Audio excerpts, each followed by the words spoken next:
आणि त्यांच्या हृदयांमध्ये राष्ट्रप्रेम ओसंडून वाहत आहे अशा माझ्या तमाम देश बांधवांना माझा नमस्कार.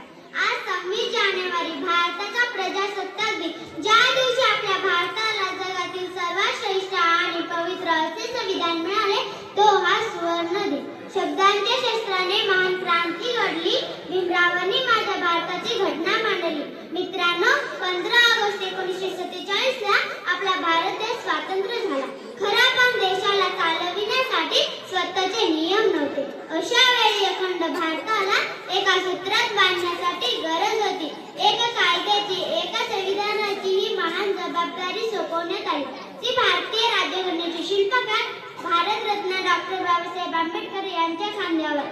संविधान निर्मितीचा हा प्रवास सोपा नव्हता. डॉक्टर बाबासाहेबांनी जगातील 7 देशांच्या राज्यघटनेचा सखोल अभ्यास केला. 2 वर्ष 11 महिने आणि 18 दिवस अहोरात्र कष्ट करून त्यांनी हे शब्दांचे महाकाव्य रचले. संतांनी जसे अभंगातून समाज सुधारला, तसे संविधानाने लोकशाहीचे रक्षण केले. जे काय रंजले गांजले त्याशी म्हणे झोपले, तोची साधू ओळखावा देव तेची जाणावा. संतांचा हाच मानवतावाद. बाबासाहेबांनी संविधानातील समता आणि न्याय या शब्दातून जिवंत केला.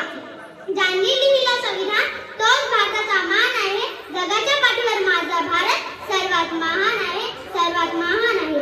संविधानाने आपल्याला काय दिले? संविधानाने एका सामान्य गरिबांच्या मुलाला आणि देशाच्या श्रीमंताला एका रांगेत उभे केले. एक व्यक्ती एक मत हा अधिकार देव लोकशाहीची ताकद वाढवली. शिक्षण, अभिव्यक्ती स्वातंत्र्य आणि जगण्याचा हक्क आपल्याला संविधानाने मिळवून दिला आहे. पण मित्रांनो, आज विचार करण्याची वेळ आली आहे की आपण या संविधानाचा सन्मान करतो का? केवळ अधिकार गाजवणे म्हणजे नागरिकत्व नाही, तर संविधानाने दिलेले कर्तव्य पार पाडणे म्हणजेही खरी देशभक्ती आहे. आई वडिलांचा सन्मान आणि राष्ट्राचा अभिमान हेच शिकवते आपल्याला आपले हे संविधान. आजचा तरुण जेव्हा सुशिक्षित होऊन संविधानाचे रक्षण करेल, तेव्हाच आपला भारत खऱ्या अर्थाने प्रजासत्ताक होईल. आपण विज्ञानाची कास धरू, पण संविधानाचे मूल्य विसरू नका. आपले भविष्य आपल्या हातात आहे आणि त्याचा नकाशा आपल्या संविधानात आहे. बलिदानों का सपना जब सच हुआ, देश तभी आजाद हुआ.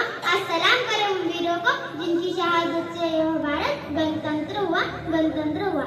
चला तर मग आज या ऐतिहासिक दिवशी प्रतिज्ञा करूया, आम्ही संविधानाचा आदर करू. आम्ही जात-पात सोडून माणुसकी जपू आणि भारताला जगातील सर्वात सामर्थ्यवान राष्ट्र बनवू. इथेच माझे 2 शब्द संपवतो.